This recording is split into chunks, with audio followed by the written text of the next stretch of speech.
Hello and welcome. This week we're going to get inside the head of Doctor Dean Ornish. Dr. Ornish is a medical doctor who pioneered lifestyle medicine for disease prevention. He was appointed by President Clinton, whom he treated, to the White House Commission for Complementary and Alternative Medicine. And his lifestyle medicine program was the first program not taught in medical school to be reimbursed by insurance and Medicare and Medicaid. Forbes says he's one of the world's most powerful teachers, and Life magazine says he's one of the most influential people of his generation. We're very lucky to have Dr. Ornish with us today and to let us inside of his head. He just wrote an amazing book, Undo It, along with his wife, life partner, business partner, and partner in healing, Ann Ornish. I've had the honor of knowing Dean and Ann for some years, and it's a real inspiration and an honor to have him here today. So hello, Dean.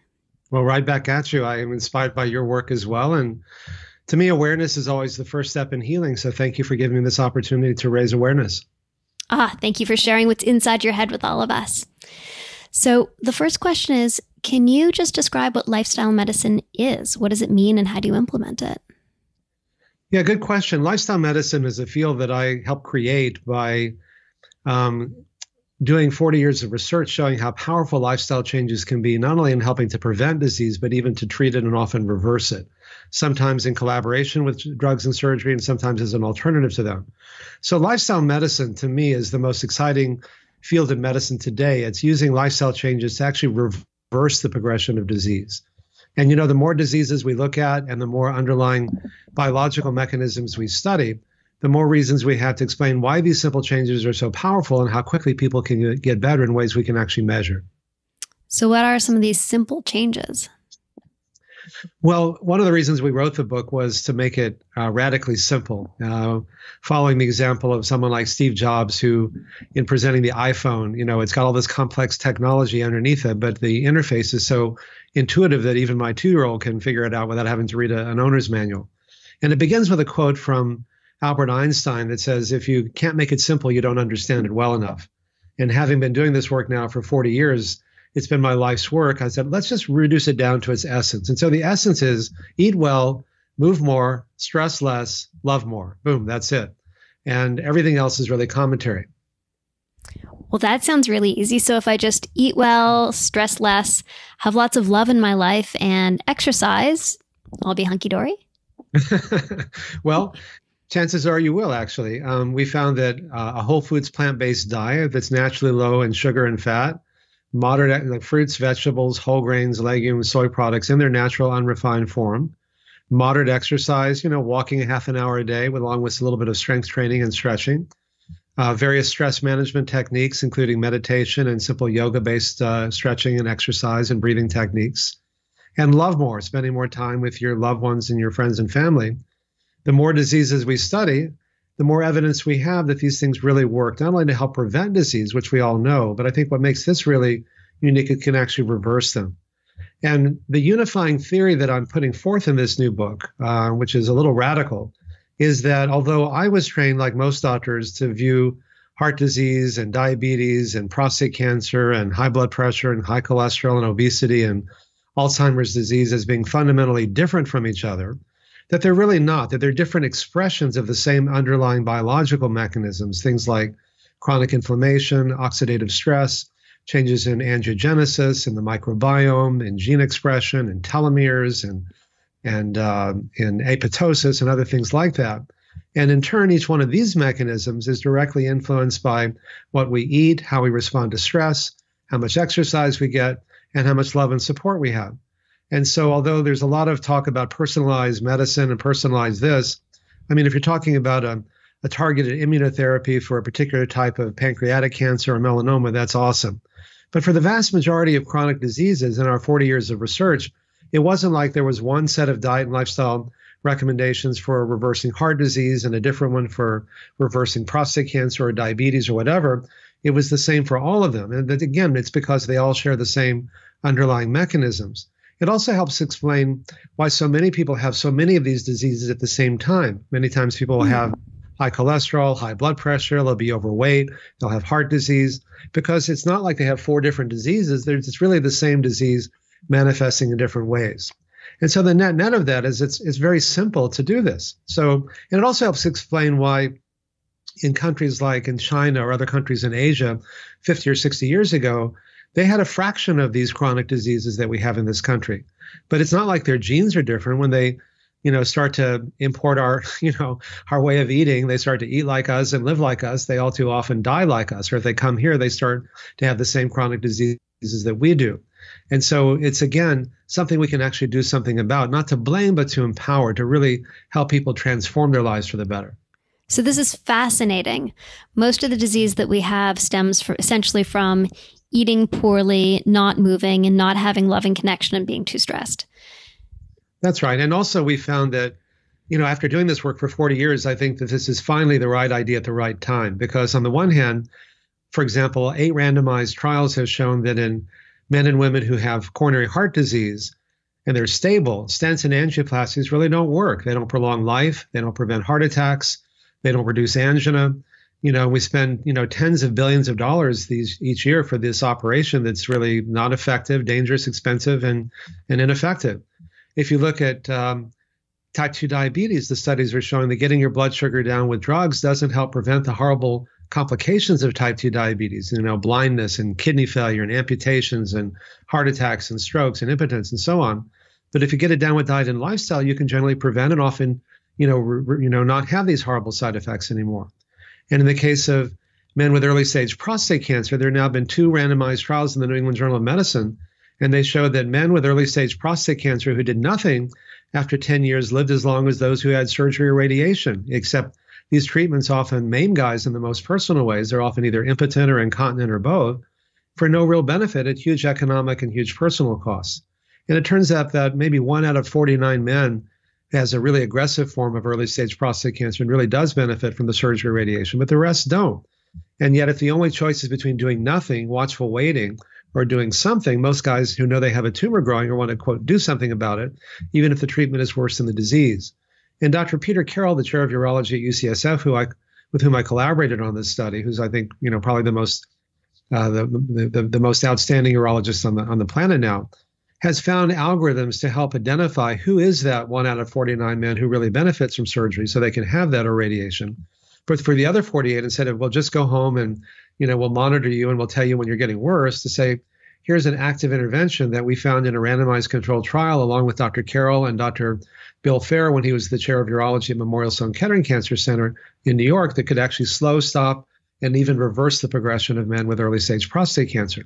So again, and we just started the first randomized trial in collaboration with UCSF to see if these same lifestyle changes may stop or even reverse the progression of men and women who have early Alzheimer's disease, because they share the same underlying biological mechanisms.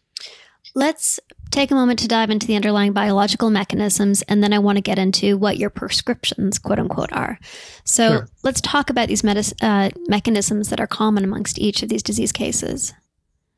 Well, chronic inflammation is something that's seen in most of these different diseases. And again, it's not that we're hardwired wrong or that we've evolved wrong. It's just that these mechanisms are designed to be short-term, that when you get an infection or if you have an injury, you want inflammation to occur. It helps to, when you sprain your ankle, you don't want to be walking on it because it hurts, so it swells up so your body can get a chance to heal. It swells up because it brings more blood and more nutrients and helps to, bring the cells in there that can help keep you healthy and prevent infection and so on. The problem is, just like with the fight or flight response, the stress response, is that in modern times, these mechanisms are so chronically stimulated. It turns out, for example, that, fat is a cause of chronic inflammation. Too much sugar is a cause of chronic inflammation. And too much animal protein is a cause of chronic inflammation. And that's why the diet we recommend is low in fat, low in sugar, and low in animal protein. It's essentially a plant-based diet. The same is true with oxidative stress. These same mechanisms, when they get turned on over time, can cause damage to your DNA, which in turn can cause these chronic diseases. And yet again, by stopping what's causing the problem, I mean, really, if you say, what is the underlying theme of all of our work? And it's to treat the cause. And I've been showing a cartoon for literally decades of doctors busily mopping up the floor around a sink that's overflowing, but no one's turning off the faucet. And it's like, how long do I have to mop the floor? Like forever. It's like, how long do I have to take my blood pressure pills or my diabetes pills or my cholesterol-lowering drugs? And they say forever. It's like, well, why don't we turn off the faucet? And Ariel, what I'm struck by over and over again, even after 40 years of doing this, is that our bodies often have this remarkable capacity to begin healing, and much more quickly than we had once realized, if we simply turn off the faucet, if we treat the cause. And then all these different mechanisms that we talked about can begin to work in healing directions rather than ones that cause these chronic diseases and suffering. Amazing. So let's dive into the treatment recommendations. So I know in Undo It, you really beautifully lay out the different interventions that you can do: diet, lifestyle, exercise, loving. And then you also have essentially a treatment plan along with them. Anne has written recommendations of how you follow each of these steps, how you stay on the wagon, and how you implement them in your life. Hopefully today you can give us a little taste of each of these so our listeners can understand what they're trying to achieve and a little bit of how to achieve it. Sure. Well, and I begin the book with a quote from Albert Einstein that's one of my favorite quotes that says basically, if you can't make it simple, you don't understand it well enough. And so people don't know anything can make it simple out of ignorance. And people who spend their whole lives doing it like we've done can really reduce it down to its essence. It's not that hard. And having seen what a powerful difference these changes can make in people's lives over the years, we wrote this book to say, look, it works. Here's how you do it. I've been in all these diet wars and diet debates, and I'm done with that. It's like, we've got 40 years of randomized controlled trials and demonstration projects published in the leading peer-reviewed medical journals. Medicare is paying for it. Most of the insurance companies are paying for it. We partner with a company called ShareCare. We've been training hospitals and clinics and physician groups around the country, and it's working. We're getting bigger changes in lifestyle, better clinical outcomes, bigger cost savings, and better adherence than anyone's ever shown. And so the simple changes are, yeah, it works, in every way we can measure and all the things that matter most. I mean, we found we could cut overall healthcare costs in half in the first year in a demonstration project we did with Highmark Blue Cross Blue Shield, and by 400% in the first year when they looked at the people that they'd spent at least $25,000 on in the previous year. Turns out that 5% of people account for up to 80% of healthcare costs, and those are the ones who have these chronic diseases. And 86% of the $3.6 trillion we spent in the United States last year for healthcare, which is mostly sick care, are for treating these chronic diseases that can often be prevented or even reversed by making these lifestyle changes. So eat well is the first step. And we've been talking about it. Fruits, vegetables, whole grains, legumes, soy products in their natural forms, naturally low in fat, low in sugar, and without the animal protein. One study showed, for example, getting past this whole fat versus carbs debate, that people who eat a lot of animal protein had a 75% higher risk of premature death from all causes, again, because they're all connected, and a 400 to 500% increased risk of premature death from diabetes and from heart disease and the most common forms of cancer like prostate, breast, and colon cancer. So these things really make a difference. And just to put this in a larger context before I go into the rest of the program, we tend to think of advances in medicine as being something really high-tech and expensive. And you've been on the cutting edge of all the high-tech technologies, and they can be awesome. But what we're finding is that these simple lifestyle changes, people think, it's got to be a new drug, a new laser, something really high-tech to be powerful.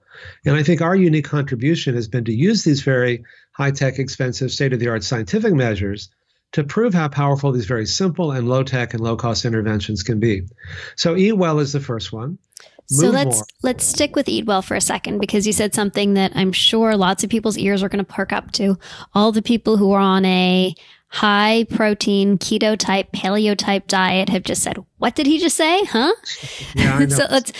And I know this is, a diet war that you've been at the, core at for some time. So let's dive into this a little bit because people will need it unpacked. I appreciate that. I mean, I'm so tired of all these diet wars. I debated Dr. Atkins numerous times, in so many different forums before he died, and his autopsy, which was publicly released, showed that he died of heart failure. So, it wasn't because he slipped and hit his head. It's because his heart.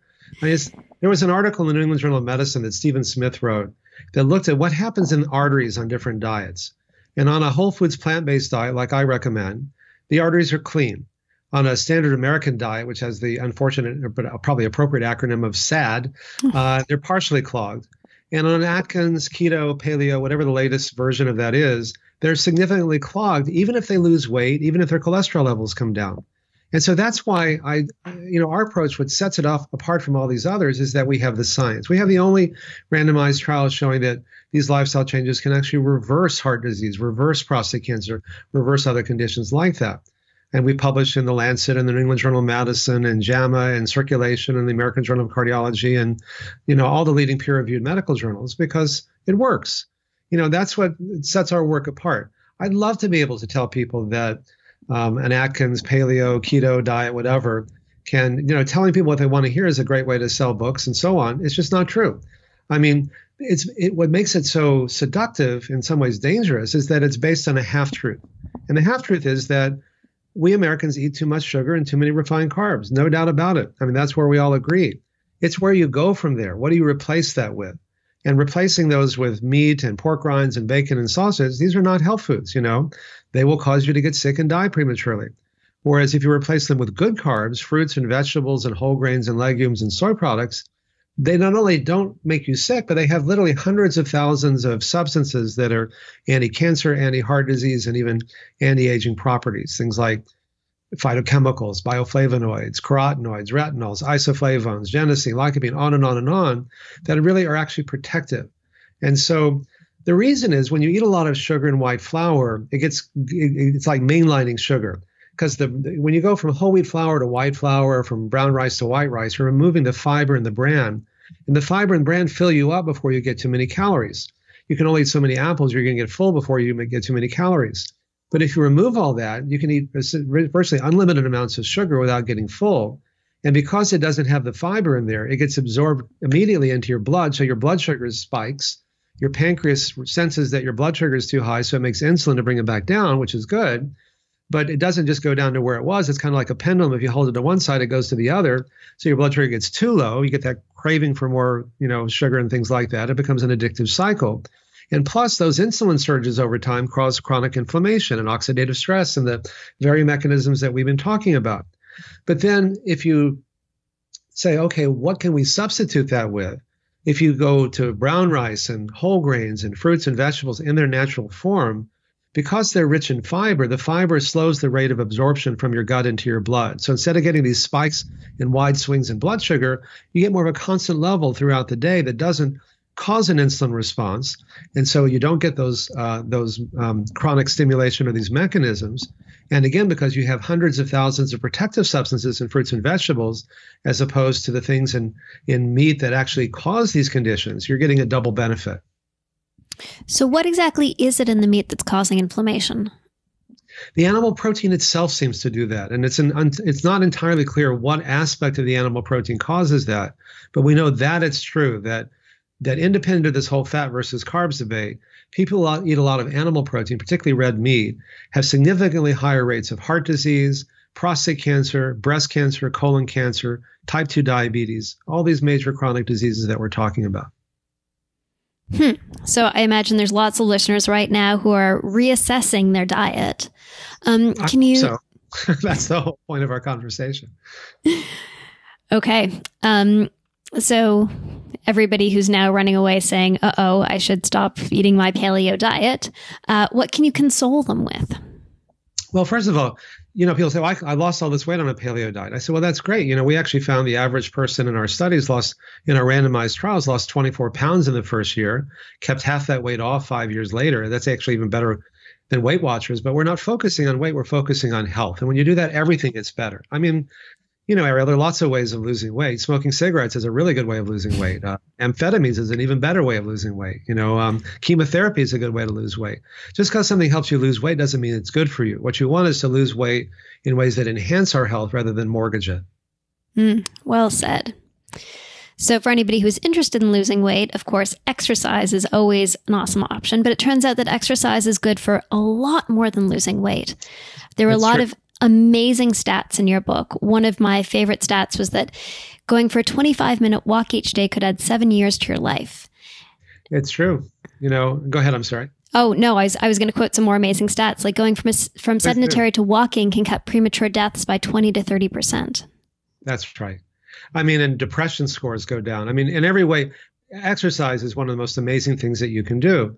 But so often people think, I don't have time to run 5 miles 3 times a week. I'll just roll over in bed. But it turns out that just walking for 20 or 30 minutes, even, not even all at once or even that fast, can have striking benefits in reversing aging and preventing disease, but more importantly, in feeling better. Part of what we've learned is what enables people to make sustainable changes. And as you know, around New Year's, everyone's making their New Year's resolutions, but fear is not a sustainable motivator. And one of the most common misconceptions that gets in the way is people think, oh, diet and lifestyle and love more. How powerful could that be? Well, really powerful. I mean, we actually have several people, one of whom I wrote about in the new book, who were told they needed a heart transplant because their disease was so bad. And while waiting for a donor, went through our program. In this case, one guy at UCLA went through our program there. And in 9 weeks, his heart improved so much he didn't need a heart transplant anymore. I mean, what's the more radical intervention here? Eat well, move more, stress less, love more, or a heart transplant, which costs about $1.5 million. And so exercise and things like that, if you feel like you're doing this just to live longer, it's hard to sustain that. If you feel like you're doing this to prevent something bad from happening, for a month or so you can sustain it, but it's really hard to sustain that as well. Fear is really not a sustainable motivator. And I think we're seeing that in our political process as well. What is sustainable is joy and pleasure and love and feeling good. And because these underlying biological mechanisms are so dynamic, when you make these lifestyle changes that we write about in our new book, most people feel so much better so quickly. It reframes the reason for making these changes from fear of dying or fear of something bad happening years down the road, which is not sustainable, to joy and pleasure and love and feeling and meaning, and feeling good, which really are. I mean, your brain gets more blood. You think more clearly. You have more energy. You need less sleep. Your skin gets more blood, so you don't age as quickly. Your heart gets more blood. You can reverse heart disease. Even your sexual organs get more blood flow in the same way that Viagra works. These are systemic issues. It turns out that guys who have problems with erections are at much higher rates of getting a heart attack because it's the arteries all over the body that tend to get clogged up. And there's a wonderful new film that's coming out that Luis Hoyos and James Cameron, the legendary filmmaker, did, Avatar and Titanic and Terminator, all these great movies.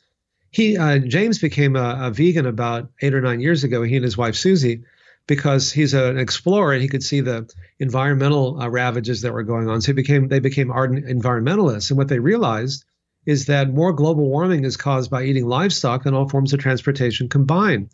And so it's not enough to drive a smaller car or have fluorescent light bulbs. Where you can really make a difference is here. So they became plant-based advocates. And so they made a film with Louis that's coming out in the next few months called Game Changers, where they looked at all these elite athletes who elevated their game and became Olympic medalists and heavyweight boxing champions and mixed martial artist champions and NFL champions and so on, to try to get away from kind of the wimp factor of being on a plant-based diet. And I was one of the major medical experts in that film, and there's a great scene where they looked at 3 athletes in their mid-20s and they put them on a single meat-based meal. And this was grass-fed beef and organic chicken and all that. And then they measured at night. There's a phenomenon that guys tend to get erections at night. It's just part of what happens when you sleep. And they measured the frequency and the hardness of their erections. And they did the same thing the following night after one plant-based meal, just one meal. And they found that in all 3 athletes, they had 300 to 500% more frequent erections and 10 to 15% harder erections after the plant-based meal than the meat-based meal. In fact, I'm told that the film crew became vegan after shooting that film. But what that illustrates is that because these mechanisms are so dynamic, when you make these lifestyle changes that we write about, you're likely to feel so much better so quickly in ways that really matter most. And because it comes from your own experience, it's like you don't have to be in these diet wars anymore. It's like, oh, when I do this, I feel good. When I do that, I don't feel so good. So I'll do more of this and less of that. And then you get into this virtuous cycle, whereas the more you start to do these things, the better you feel in ways we can actually measure, and the more you're likely you are to continue doing it, because there's no point in giving up something that you enjoy unless you get something back that's better and quickly. And again, because these mechanisms are so dynamic, you're likely to feel so much better so quickly in the ways that matter most that it really reframes the reason for making these changes from am I going to live to be 86 instead of 85, which doesn't really motivate most people to say, wow, these are changes that what I gain is so much more than what I give up. And it's not all or nothing. To the degree you do that, there's a corresponding benefit. It's interesting. I, over the last few years have shifted my diet dramatically. And I used to love and exist on whipped cream and cake. like passionately love whipped cream and cake. And that's what I imagined as the best possible thing I could eat. You ask me what's the best thing you could eat? Whipped cream, without question. And then as you begin to shift your lifestyle, you shift your perception about food. And now the best thing I can imagine is asparagus. What do you want to eat? Asparagus. Asparagus just sounds so great. And whipped cream really sounds kind of unappealing. And cake with trans fatty cake sounds absolutely disgusting. Yes. Well, that's a really good point, that your palate does change, and one of the reasons why it's sometimes easier to make big changes than small ones, even though that's counterintuitive, is that many people have, in the past switched from eating less salt or less, skim milk instead of whole milk. And at first it doesn't taste that good. After a couple of weeks, it tastes fine. You go out to dinner, suddenly the milk tastes like cream, or there's too much salt on the food because your palate shifts. You actually begin to prefer foods. And so you don't have this sense of deprivation because you're actually preferring to eat foods that are healthier for you. So I want to loop back to what you said a few minutes ago about athletes. So I was sitting on the plane next to somebody who was an athlete himself, and we were talking about diet, and I was actually reading your book on the plane, and he started telling me about how he loaded up on proteins in the morning. I'm like, no, undo it. I've got Dean's book right here. He says you don't need proteins. Right. And he's like, but I'm an athlete. Of course I need proteins. So how do you respond to that argument? How does somebody get sufficient, what you perceive as the need for protein from a plant-based diet? Well, he's right. We all need protein, but you can get it all from a plant-based diet. That's why James Cameron made this film, was to show these elite athletes, and bodybuilders and so on who ate this way were performing at a higher level. Most people get too much protein. Your body. That's interesting. Your body can make the protein that you need from what are called amino acids. They're like the letters in the alphabet that make words, and your body can make most of them except for a few of them. And so, like, you can get all the amino acids in rice except for one, and all the amino acids but except for another one in beans. You can have rice and beans. It's a complete protein. It's as good as the protein that you find in a steak, but without the toxic stuff that we've been talking about earlier. So you can if you're getting enough calories, it's very hard to be protein deficient. And most people actually get too much protein, which puts a strain on their kidneys and their liver and other aspects of their body. So it's the most common myth about eating a plant-based diet, but it's not one that most people need to be concerned about. Thank you very much for clearing that up. Now let's dive back into exercise for a second. And can we talk about the mechanisms behind exercise and why it's so powerful? I know when I used to work in a research lab, we'd get rats to create new neurons by throwing them on a running wheel. Yeah, exactly. Well, the best type of exercise is the one that you like, because if you like it, you'll do it. And I think it's also a good example of you don't have to personalize exercise. Though people, you got a personalized diet. Well, you don't have to personalize exercise. It's not like you say, okay, I want you to run, and I want you to walk, and I want you to swim, and I want, it's exercise. If you do it, you're going to get better. And one of the mechanisms is that just like eat well, move more, stress less, love more, they all work through these same mechanisms. It helps to reduce chronic inflammation. It helps to reduce oxidative stress. And as you indicated, through a process called neurogenesis, your brain, after just walking for, a few weeks, and not even, like a half an hour a day, can grow so many new brain neurons, your brain gets measurably bigger, and particularly the part of your brain called the hippocampus that you want to get bigger, which is, as you know, the part that controls memory. When often people get older, they say, like, what was that person's name? And where did I leave my keys? And as I mentioned, we're doing the first study now to see if we can actually reverse early stage Alzheimer's disease. And we're doing MRI scans at the beginning and after to look at their hippocampus to see if it gets bigger. And my belief is that it will. Certainly it's been shown in other studies that exercise alone can do that. And the stretching exercises also are helpful as well. They're kind of yoga type stretching because they help you manage stress, as well as when we're stressed, our bodies tend to contract. It's part of the fight or flight response, so that if you get hit, it doesn't hurt you as much. And it's like your body armor. And it's, again, designed to be intermittently activated, so that if you're, walking along in the jungle and the proverbial saber-toothed tiger jumps out at you, you want your body to tense up, and you want your arteries to constrict so you don't bleed as much if you get wounded. And you want your heart rate and your adrenaline to go up so you have more energy, and your eyes to dilate so you can see better, and so on. But in modern times, these stresses are so much more chronic that these mechanisms that are really evolved to protect us can harm us and even kill us. And so our bodies are tense all the time, and suddenly our back goes out, or our neck hurts, or, whatever. And so just as our mind affects our bodies affect our mind. And the breath is a link between our mind and body. It both reflects our state of mind and can change it. So when you're anxious and worried, you tend to breathe fast and shallow. When you're feeling more relaxed, you feel more slowly and deeply. But just forcing yourself to breathe more slowly and deeply helps you relax. And gently stretching out those chronically tense muscles helps you relax, as well as brings blood flow to those parts of your body that another mechanism, stasis, which is where the blood and the energy are not flowing, can actually begin to do that again. So it's just there's so many different mechanisms that exercise affects, but they also happen to be the same ones that diet affects and meditation affects and love and support affect. So I know you say there's no particular prescription for exercise, but what kinds of exercises have been demonstrated to have the most benefit? If somebody can do 25 minutes of walking a day, where will that get them? If they can do a little bit more intensive exercise, how much more should they do, and what potential benefits might they see? Well, the good news, again, if you like it, you'll do it. And that's the key thing. Ben, and also most people need to know that, again, a little goes a long way. Just walking for 20 or 30 minutes a day, not all that fast and not even all at once, can have huge benefits. But more is better. If you can do more, it's even better. And some people like to do high intensity exercise. So you do short bursts of more intensive exercise. If you're in really good shape, that can be a good way to get more in in a shorter period of time. But it also increases the risk both of musculoskeletal injury, and if you have an underlying heart problem that you didn't know about, it can be a problem. So make sure if you're going to do high intensity exercise that you get it cleared through your doctor. But in the book, we really talk about three kinds of exercise: aerobic exercise, walking, running, rowing, whatever it is you like to do; strength training, because that also has additional benefits; and stretching exercises. And so all three are really ideal.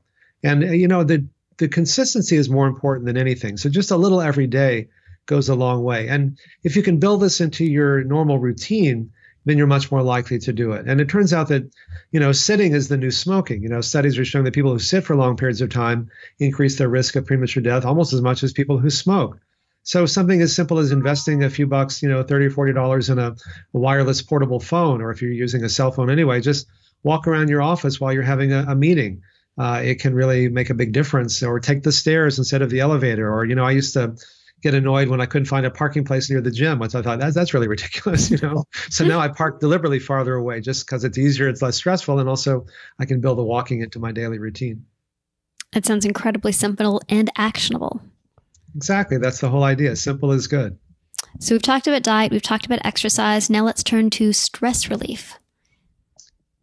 Well, study after study have shown that, again, chronic stress is linked with virtually every chronic disease, and through the same mechanisms. I mean, chronic stress will shorten your telomeres. It will change your gene expression and turn on the bad genes and turn off the good ones. It will cause your blood vessels to constrict and your blood to clot faster, which, if you're bitten by the saber-toothed tiger, is good. It can help you from bleeding, but if it's chronically activated, it can cause your arteries in your heart to constrict and blood clots to form there and cause a heart attack, or in your brain, a stroke. So, but people tend to think that the stress is due. In fact, Liz Blackburn and Alyssa Epple did a wonderful study where they found that women who were under chronic emotional stress because they were taking care of parents with Alzheimer's, the more stress they felt, the shorter their telomeres were. And they looked at the high stress versus the low stress women, and they found there was a 9 to 17 year shortening of their lifespan in the high stress women. But what was even more interesting to me was that it wasn't an objective measure of stress. It was the women's perception of it that determined its effect on their telomeres. In other words, you could have two women in very similar life situations, but one was coping with it better. They were doing all the things that we write about in this new book and Undo It. They were meditating. They had support groups. They were eating healthfully. They were exercising. And so the stress comes not so much from what we do, but more important is how we react to what we do.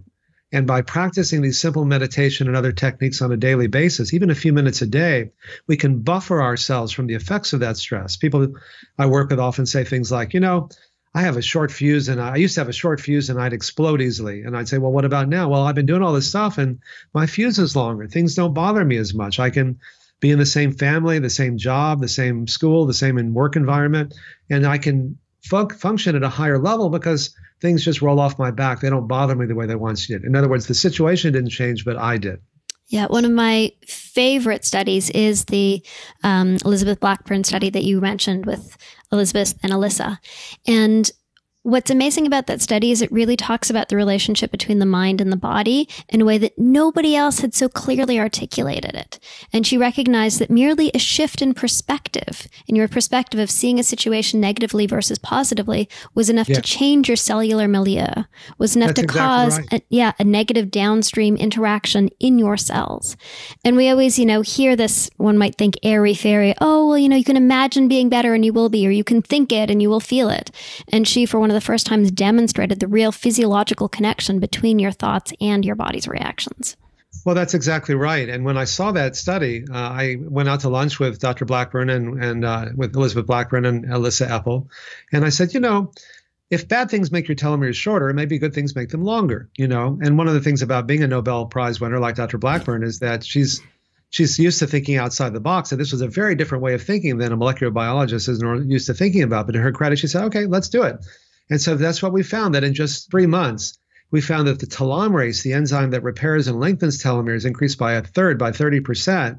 And after 5 years, we found actually for the first time that we could actually lengthen telomeres.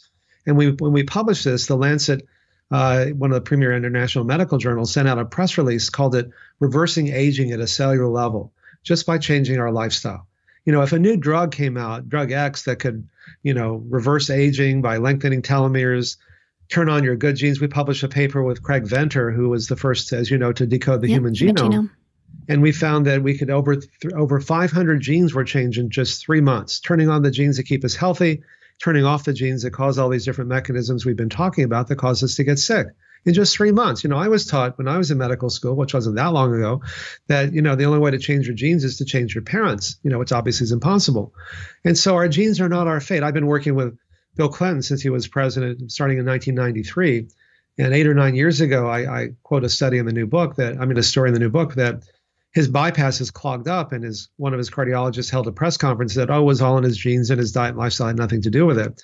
And having worked with him for so many years, I sent the president a note. I said, it has everything to do with it, not to blame you, but to empower you.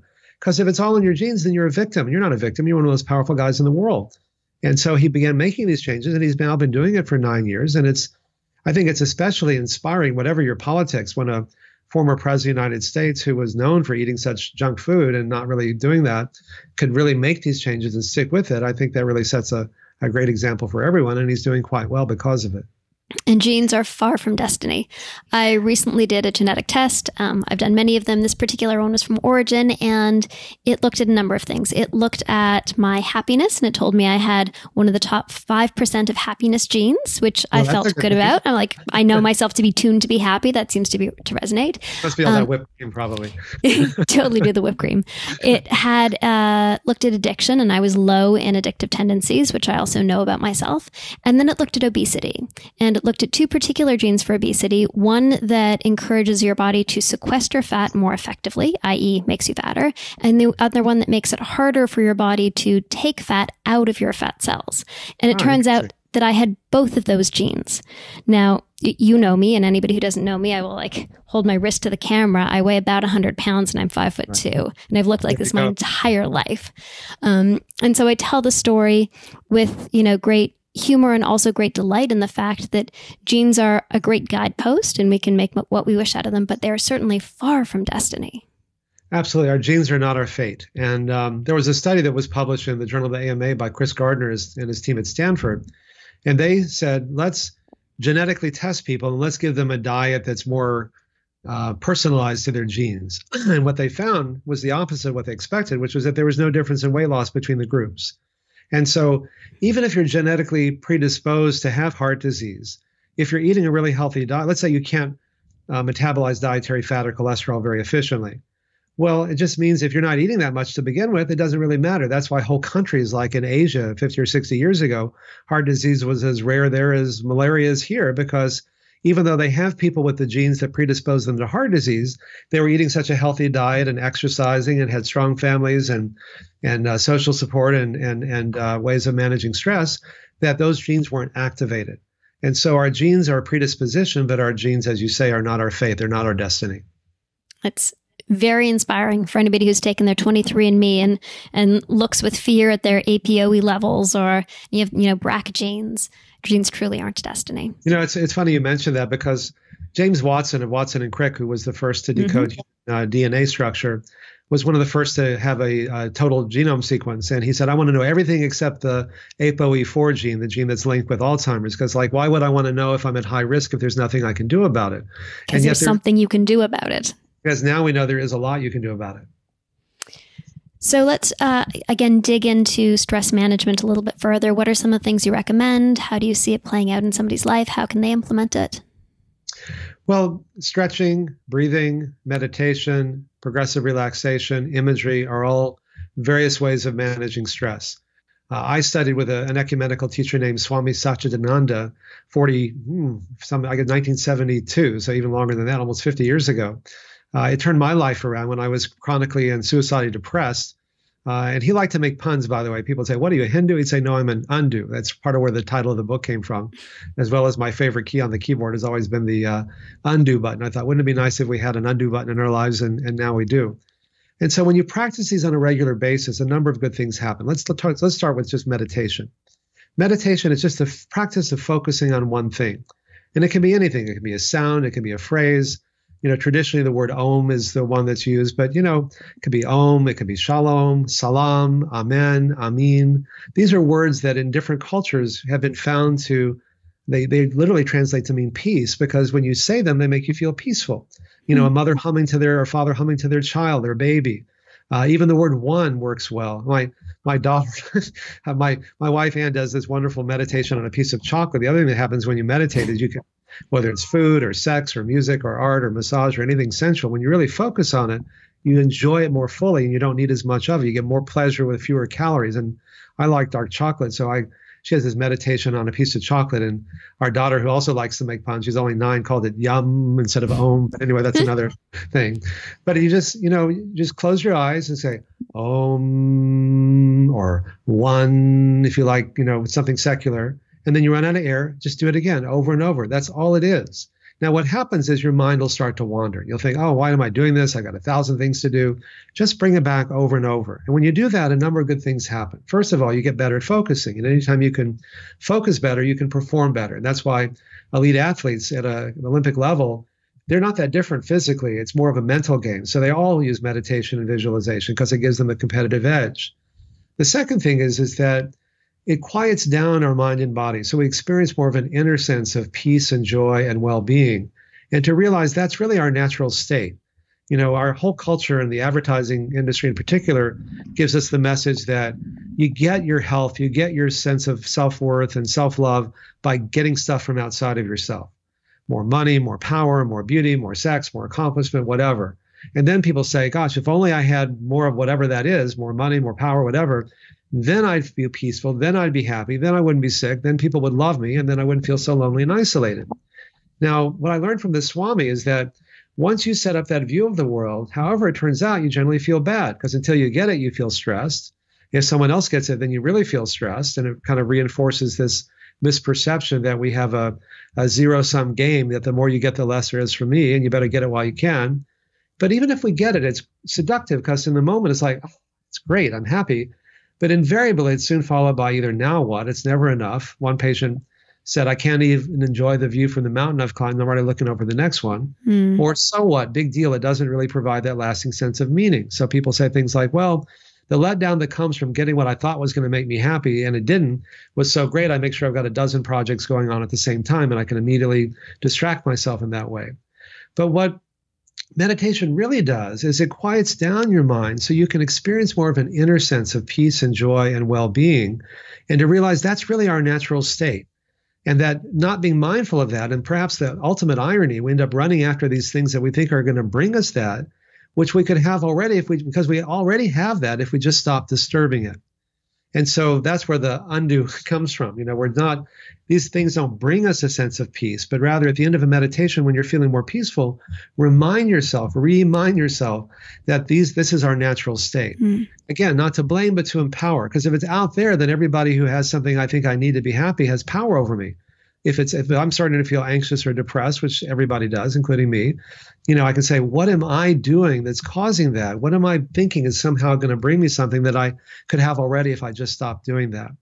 The third thing that happens when you meditate is that when you quiet down your mind and body, you gain more direct access to our inner wisdom, our inner guru, the still small voice within, the inner Swami, the inner God within, whatever name you want to give that. It's that voice that speaks very clearly but very quietly, often wakes us up in the middle of the night at 3 a.m, says, "Hey, Dean, listen up, pay attention. You're not doing something that's in your best interest." And I've learned to access that, and anybody can. At the end of a meditation, ask that voice to say hello to you, and it will, and say, what am I not paying attention to that I need to? And it will tell you. And all of the studies that I've done, which have pretty much all been successful, came from that intuitive knowing place, and then kind of reverse engineering. Let's do a study to see if that's true. And finally, the fourth thing that happens when you meditate is that, and actually, by the way, meditation alone has been actually shown to change your gene expression in hundreds of genes in just 8 weeks.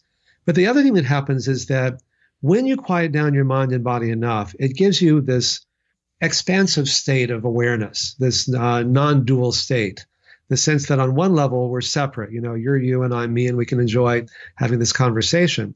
But on another level, we're a part of something larger that connects us all. Whatever name you give to, in fact, even to give it a name is to limit what's essentially a limitless experience. And that sense of oneness is, the essence of where all these great spiritual truths of love and compassion and forgiveness and so on come from, and it's the antithesis of what we're seeing so often in the political arena, which is the other.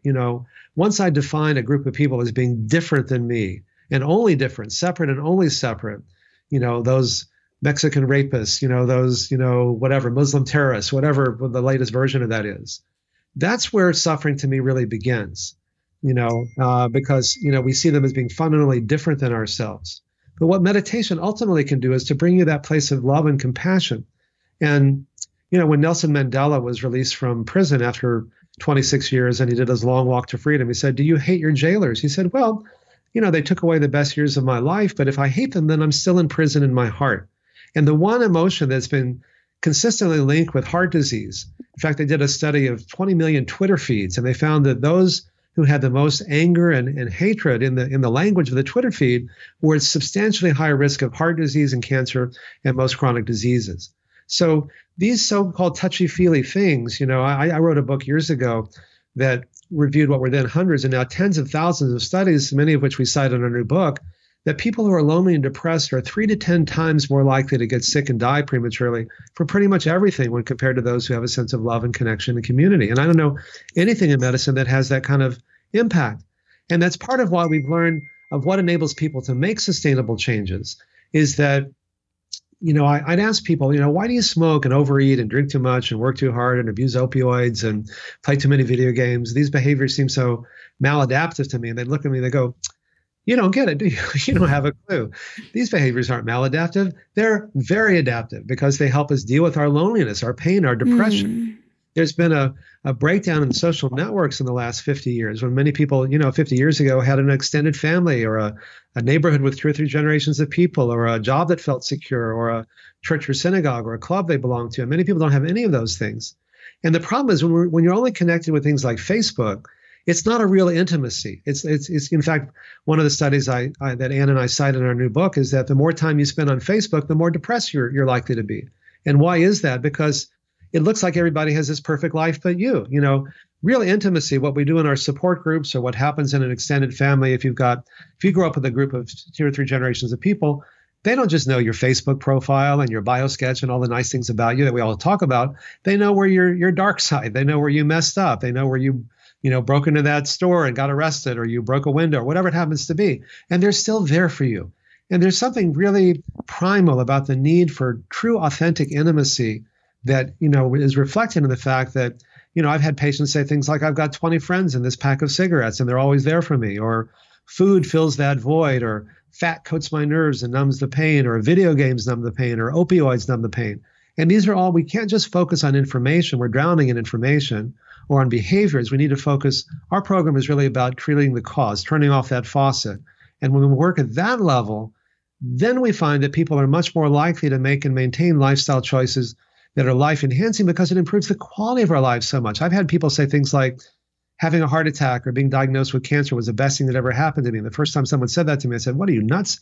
And they said, "No, That's what it took to get my attention to begin making these changes, which have so transformed my life that for the better that I might not have done otherwise, that it was a real blessing. And that's really why we wrote this book, so that when people are suffering, there's a receptivity and openness to change that if you can reach them at that moment, it can be truly life transforming in ways that are ultimately healing. Or it can be life transforming if you get them prior to that moment. Sure. I remember you and I were having a conversation some years ago about meditation.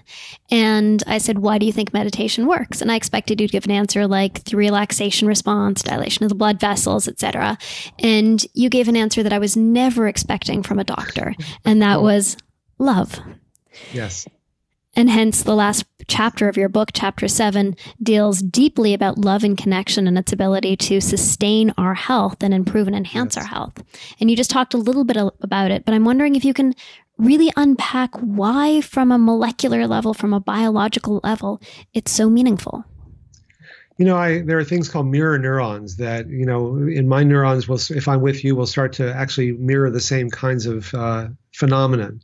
And there's this thing called quantum entanglement, where like light years away, one molecule will mirror the other. It doesn't, faster than what you could go through to the speed of light. What's happening in quantum physics and so on is really, truly mind-boggling. But what it comes down to is that intimacy is healing. Love is healing. Love is a 4-letter word you can't talk about in cardiology meetings, even though although I do now, even though this heart is the symbol of love, because even the word healing comes from the root to make whole, and yoga is from the Sanskrit meaning to unite, union. These are actually really old ideas that we're rediscovering. And study after study again are showing that when you have that sense of love and connection and community, and the real epidemic is loneliness and depression, you're much more likely, first of all, to make lifestyle choices that are life enhancing, but also in ways that through mechanisms we don't fully understand, you're much less like, I don't know anything in medicine that affects our health to that degree. Now, the other thing that I've learned is that, kind of related to love, is that it's not just romantic love. It's, having a pet can be, thing, but loving yourself is really the first step to begin. And yet again, when you go on Facebook, it looks like everybody has this better life than you. It's sometimes hard to love yourself. And when I was suicidally depressed when I was in college in 1972, I was ready to do myself in. I didn't feel love for myself at all. But, the heart pumps blood to itself first so that it can then pump blood to the rest of the body. And taking time to nurture yourself, spend time with your friends and family and loved ones, get a dog, whatever it is that makes you feel connected, isn't a luxury that we do after we've done all the important stuff. To me, part of the value of science is to raise awareness. And when we become how aware that the time we spend with our friends and family and loved ones is probably the single most important thing we can do in terms of extending our life and preventing disease and improving the quality of our life, it gives us permission to do that. It gives us permission to love ourselves. Again, is that selfish? Well, if you love yourself so that you can't give what you don't have, it's like being on the plane and they say if the oxygen mask drops, put it on yourself first, then put it on your child. If you put it on your child won't know how to do it. You'll both pass out, you both die. Is that a selfish act to put it on yourself first? No, because so that you can then help your child, so that your heart pumps blood to itself first, so that it can then, pump blood to the rest of the body. And so the book is really reviewing all the literature scientifically showing that loving ourselves, loving other people, having compassion, having forgiveness, all the great spiritual truths really have a basis in science. And this is what really frees us from our suffering. Amazing. Can I say one more thing about that? Of course. So often, the old joke, am I going to live longer? Is it just going to seem longer if I eat and live healthfully? Or, the only way you get to live to be 100 is by not doing all the things that want to make you live to be 100. And so what I also try to talk about, what Anne talks about so eloquently in our new book, is that, just the act of choosing, that if it's meaningful, it's sustainable. This goes back to Viktor Frankl's landmark book 50 or 60 years ago about concentration camp survivors in World War II. And it wasn't the strongest or the healthiest. It was usually the ones that had the strongest sense of meaning and purpose. I have to survive this so that I can, whatever, be reunited with my loved ones, bear witness, write a book, whatever. And so if you have a sense of meaning and purpose, when I was in college, and the reason I got so suicide depressed is I could take all the meaning out of everything. Who cares? Nothing matters. So what? Big deal. Why bother? All of that. But what I later learned is that just like I could take all the meaning out of life, we can imbue our lives with meaning. And one way to do that is by choosing not to do certain things, which may sound a little funny at first. But, all spiritual traditions and religions have dietary guidelines, and they're often in conflict with each other. Like one religion, you can eat this, but not that, or certain days of the week or whatever, certain times of day. Is God confused? I don't know. But what I do know is that whatever the intrinsic benefit of eating or not eating certain foods, just the act of choosing not to do that imbues those choices with meaning, and that makes them sustainable. Or there's a lot, especially in the tech world these days, all this stuff about polyamory, having sex with lots of different people. Is that a bad thing? Well, it's not a moral issue. But what I've found in my life is that when I made a commitment to be in a committed monogamous relationship with Anne, that commitment was actually liberating. I mean, is that the ball and chain? Well, I guess it can be. It takes it out of this whole morality thing. And it's more like, what are the things that we can do to make our life the most fun, the most pleasurable, the most juicy, the most exciting? And, I studied photography with one of the great photographers of the 20th century, Gary Winogrand, when I was in college. I worked my way through school as a photographer. And he put a picture up on the wall. He'd say, what do you see? I'd say, oh, I see this, I see that. Well, like, how do you know someone doesn't have a gun right outside the frame? How do you know this? Always getting us to challenge our preconceptions, because great art, great science, great lovemaking, great whatever is really based on seeing the world with beginner's mind, without these preconceptions, to really be truly innovative instead of just imitative. So when I made this commitment to Anne and she made it to me, what I learned was that we can only be intimate to the degree we can open our hearts and be emotionally vulnerable. And you can only do that to the degree you feel safe, because when you're vulnerable, you can get hurt, and we've all experienced that.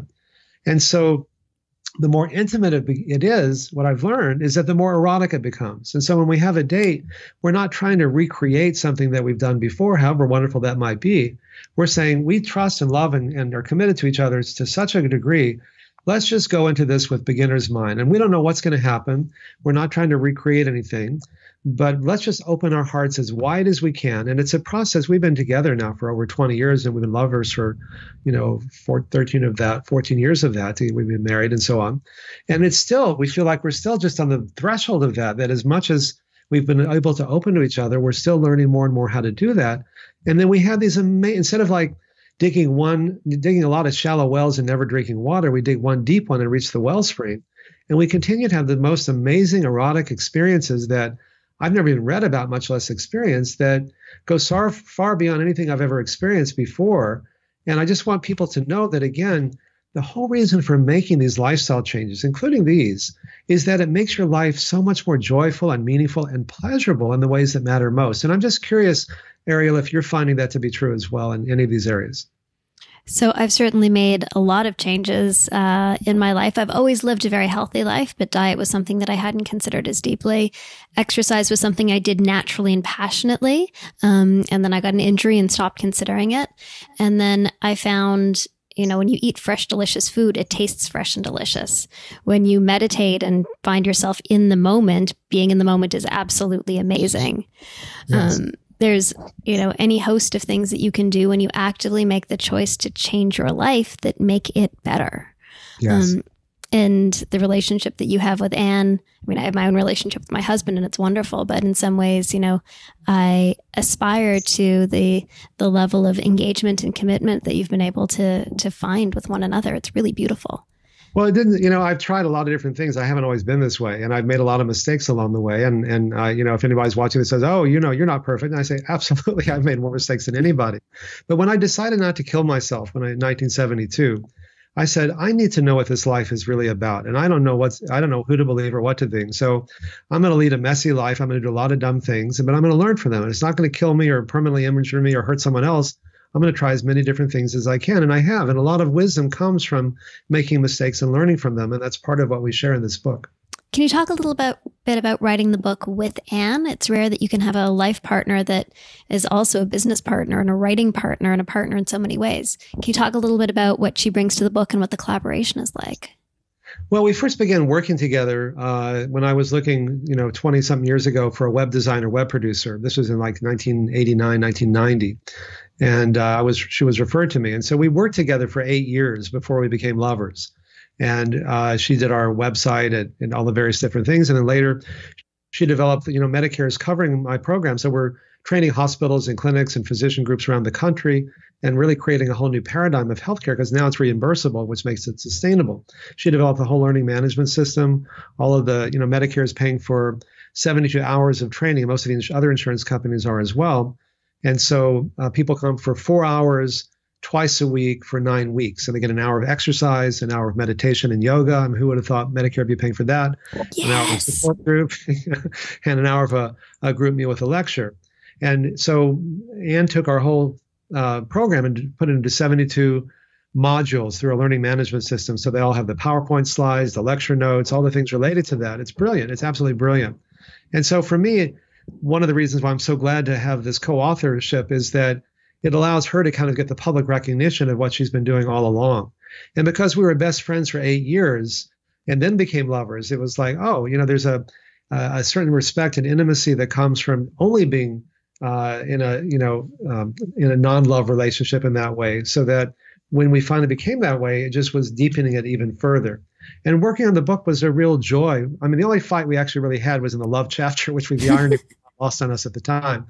But it was more because the publisher wanted us to kind of mush our voices together. And we started to do that. We thought, let's do it more, this is my section, this is your section, and we complement each other, the kind of the yin and the yang. And I think it makes it that much more interesting. And I think the publisher now agrees with that as well. So we did that throughout the book. It does. The two voices give you something to relate to.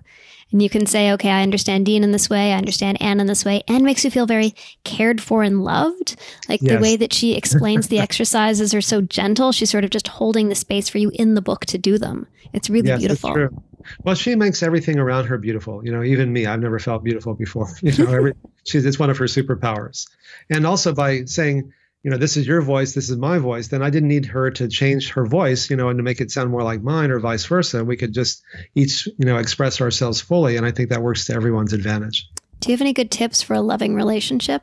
So somebody who's listening to this and thinking, okay, well, what can I do with my partner or potential partner to up the ante or make myself vulnerable or invite some of this into our lives? What would you say? Well, it's funny because one of the things that we're learning is that kind of one of the unintended consequences for good in making this inviolable commitment is that, everyone's had a fight with their lover or their spouse. And, sooner or later, you're going to get to a good place. But along the way, it's really painful. And so we thought, okay, if we're going to get to a good place, why don't we just go right to it, and let go of the idea of who's right and who's wrong. Because if I'm right, that means you're wrong. And since your feelings are so important to me, that's going to make me unhappy. And if I'm wrong, it's going to make me really unhappy. So what difference does it make? Let's just learn what we can learn from it, let it go, and just go right to that place. And as you get older, every day is so precious anyway. And so why waste a single moment being angry and upset if you don't have to? And we can control our feelings to a much larger degree than we had once realized, as we talked about a little earlier in this conversation. And so let's just let go of all that. And then we can go back to that happy place, that peaceful, joyful, loving place, much faster than we had once realized if we can let go of who needs to be right. So how do you get your partner? So you might be somebody in your relationship who practices meditation and has the ability to manage your ego more effectively or your emotions more effectively. But sometimes we're in situations where our partner doesn't do the same and our partner is holding their perspective. Yes. What do you do in that case? Well, Anne and I talk about this. I said, one of us has to remember this. If we both forget at the same time, it can be really bad. But even then, it's like, wait a minute, what was I supposed to remember? Oh, okay.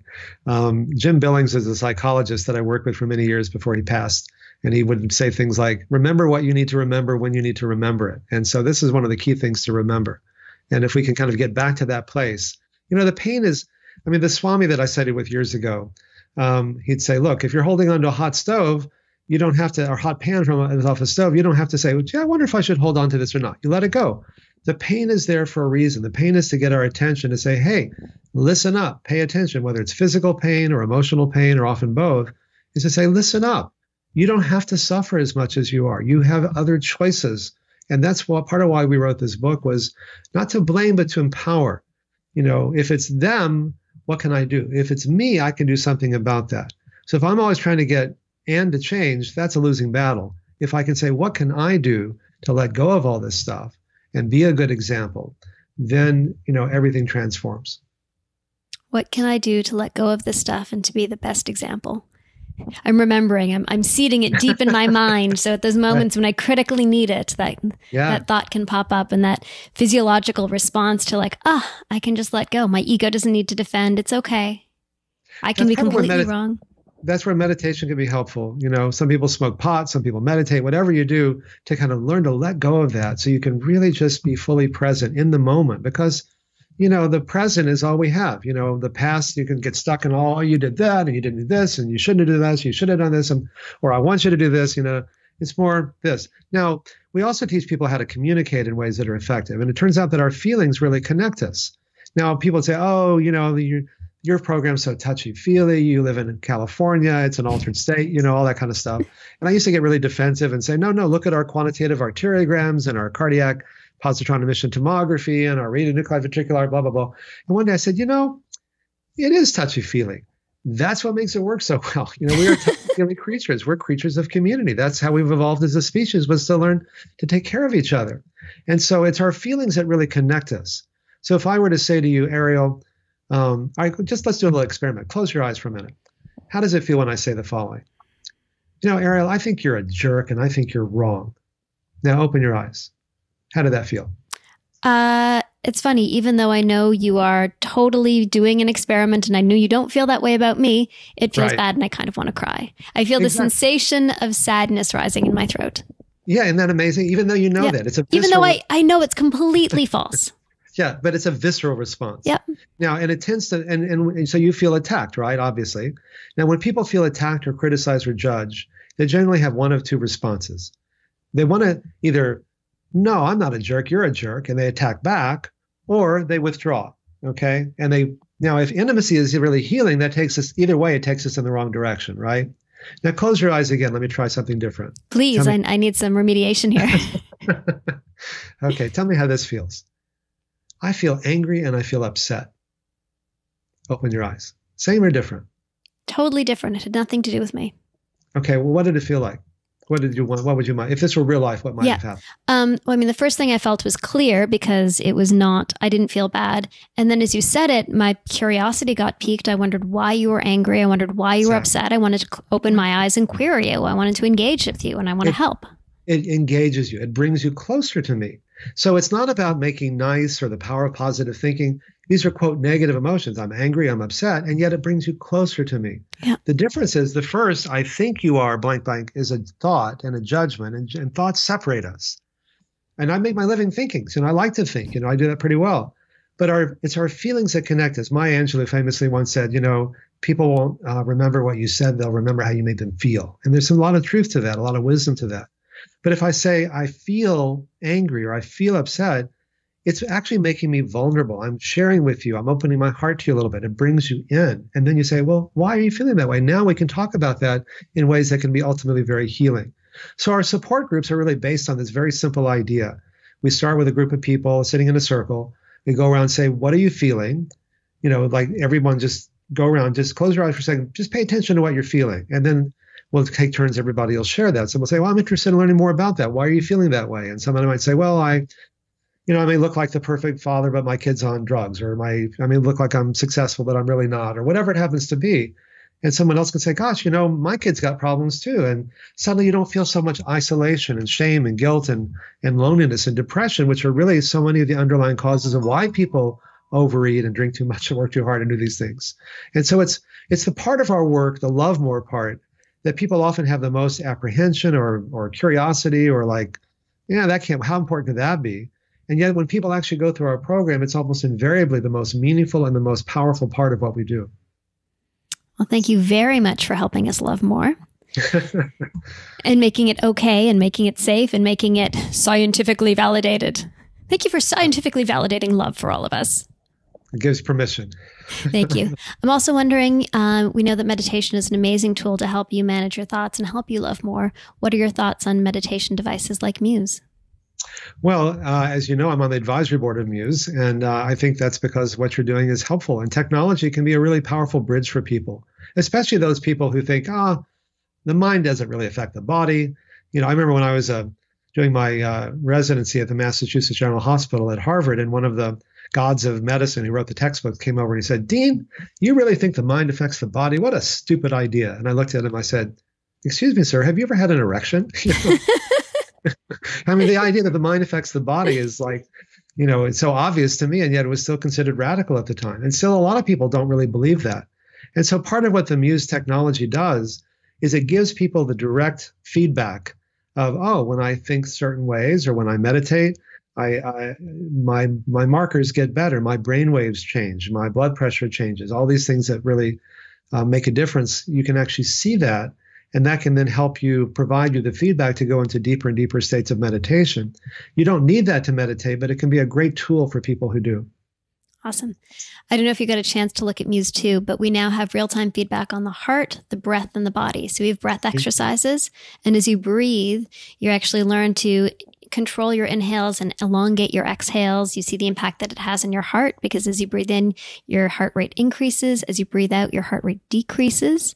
Exactly. We teach people that with real-time feedback, so you can actually hear what your heart is doing and learn how your breath modulates your physiology. And it makes a difference. And it's very powerful when people literally make that connection between their mind and their body, their mind and their heart, their mind and their breath. And that can be an incredibly powerful tool for getting to deeper and deeper states of meditation. That's why I'm on your advisory board, and I'm not on very many of them, because I really believe in the technology. That's a good example of how technology can really be a great adjunct in helping us heal. Thank you. Well, thank you very much for your guidance over the years, for your wisdom, and for sharing all your insights today. Thank you for the opportunity to raise awareness. And awareness is always the first step in healing. And I'm deeply grateful to you for allowing me to do that. Thank you. So for anybody who's interested in learning more, and I encourage you all to, Dean's book, Undo It, is available on Amazon or your favorite bookseller. And he goes deep into the science behind each and every one of these lifestyle changes: nutrition, exercise, meditation, and of course, loving more. And then he gives you step-by-step with Anne guidance as to how you can actually practically implement these facets of your life. And it's easy and fun. And it's easy and fun and enjoyable. Thank you. And if you want more information, go to ornish.com. It's all free. Ornish.com. Thank you. Awesome. Thank you, Dean. Bye-bye.